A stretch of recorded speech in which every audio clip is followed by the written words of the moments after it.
Yeah. Hey everyone, I just told Cody to get out of the way because this is like the best. This is like so beautiful from right here. Now, I was asking Cody, everybody, when the best time to come is, and you were saying you like the fall the best. Yeah, so spring can be really nice. The blossoms off the crab apples are great. They're spectacular. But we have, I think, just a more complete landscape in the fall. All the pruning's done.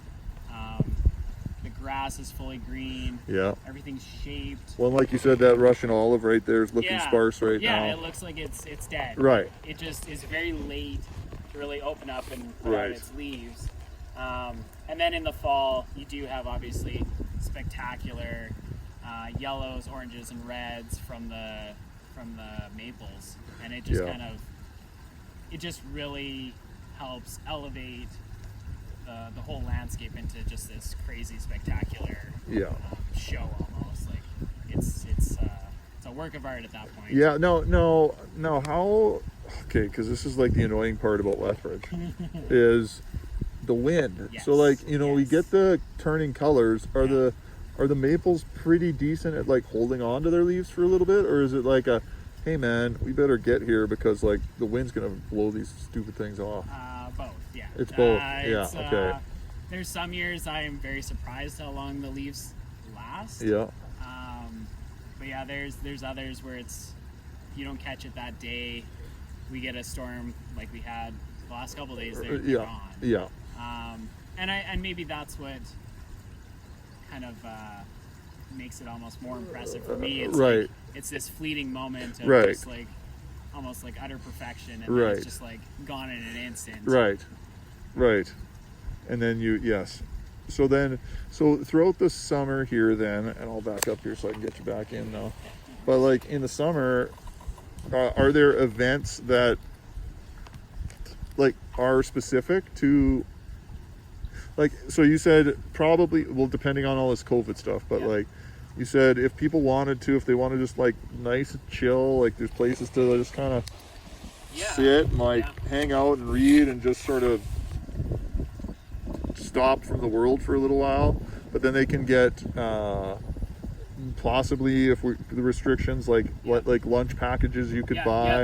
They have picnic packages, and there's always coffee available and tea, and that's fine to bring through and just kind of enjoy a nice stroll through and honestly sit down at any of the benches and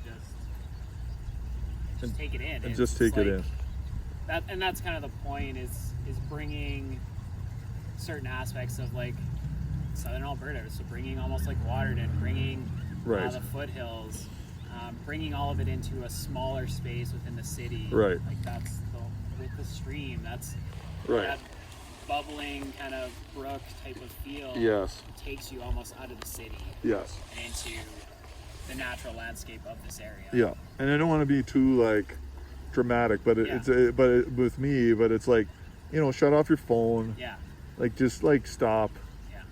And just let the world sort of happen around you. Yeah. Yeah.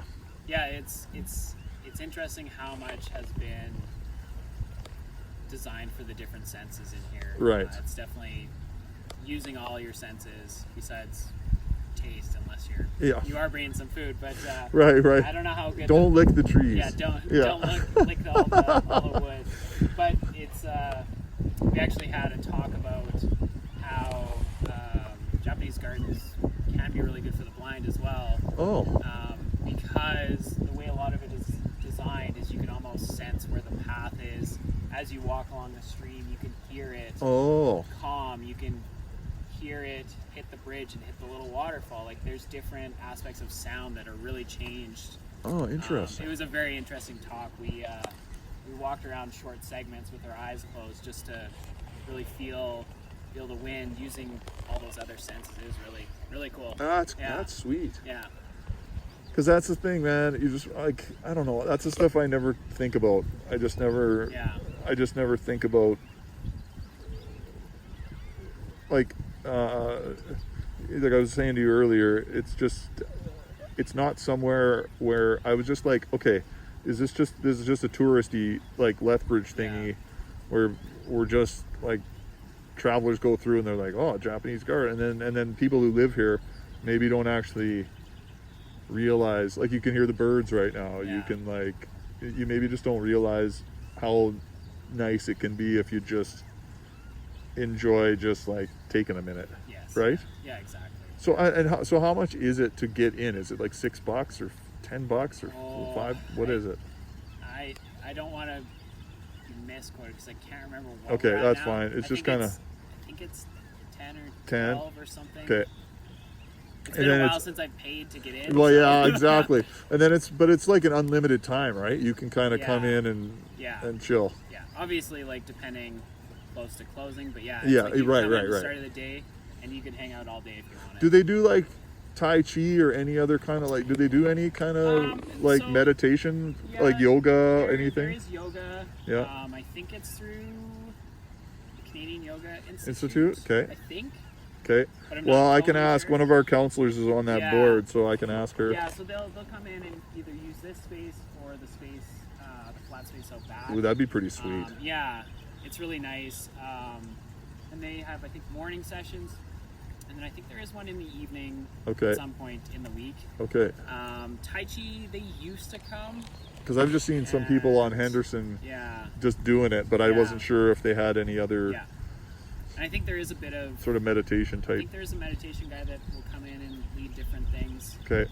Um, That's maybe a Melanie question then. yeah, yeah. Okay. It is. Yes, Okay. Yeah. Yeah. Okay, I'll ask her then. Yeah. I'll take the heat off you. Yeah.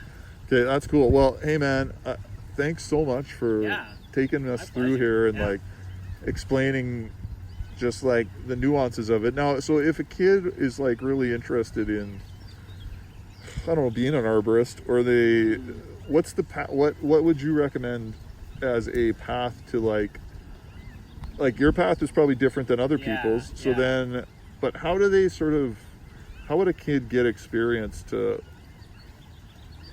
get into something like that? Well, I would honestly love to do pruning workshops again. Obviously, post-COVID, we'll see Yeah. how things go. Yeah. But you did do that before? I've done some. Okay. Obviously, time is Yes. usually limited. Yes. But I know when we had our consultant come, he would do that Right. on one of the weekends and run kind of a pruning workshop. Okay. But other than that, obviously, old school is really great for arboriculture. Okay. That So that's kind of old stuff is college, like- right? Yeah. Okay. Okay. And besides that, like there is now a training center in Portland Okay. that is specifically for Japanese gardening, Okay. and that's a great program. I actually helped them pilot that program. Oh, So cool. we got to go through and test it out and give comments, and yeah, they're doing amazing work with That's that. super cool, Yeah. man.